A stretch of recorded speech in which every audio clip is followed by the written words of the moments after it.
আমরা রাজধানী বাইরে যেতে চাই। পটুয়াখালীর রাঙামালী থেকে এ পর্যায়ে যুক্ত হচ্ছেন আবহাওয়ার খবর নিয়ে সহকর্মী কামরুল ইসলাম।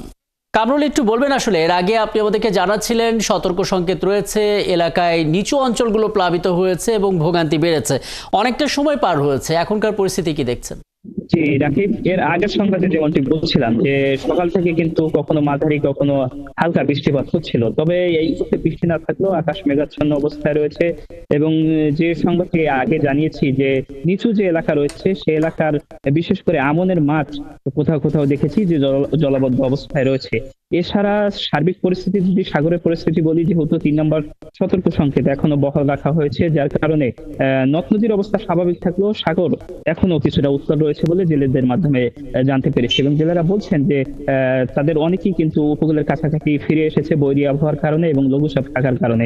এবং আবহাওয়া অফিস বলছে যে সক্রিয় মৌসুমী বায়ুর কারণে কিন্তু যে বৃষ্টিপাত সেটি অব্যাহত থাকতে পারে আজকে দিনভর। এবং পাশাপাশি আরো যে বিষয় আবহাওয়া অফিস বলছে যে সক্রিয় মৌসুমী বায়ুর প্রভাবে গভীর সঞ্চালনশীল মেঘমালা সৃষ্টি অব্যাহত রয়েছে এখনো। এবং পাশাপাশি আরো একটি বিষয় যুক্ত করতে চাই রাকিব, যে কথাটি আগের সংবাদেও জানিয়েছি যে এই যে টানা কয়েক দফায় যে লঘুচাপ সৃষ্টি হয়েছে 1-1.5 মাসে, এই লঘুচাপের কারণে এবং নিম্নচাপের কারণে কিন্তু বিশেষ করে জেলেরা একটি ক্ষতির মুখে পড়েছে, কারণ বারবারই সমুদ্র যাত্রায় গিয়ে তাদের কিন্তু ফিরে আসতে হয়েছে এই এই এই সর্বশেষ যে লঘুচাপ সৃষ্টি হয়েছে ঠিক এমন ভাবেই। এবং আরো যেটি বিভাগে পড়েছে বিশেষ করে কৃষকরা, কারণ কয়েক দফায় টানা বর্ষণের কারণে কিন্তু আমনের বিস্তীর্ণ আমন মাঠ কিন্তু ক্ষতির মুখে পড়েছে।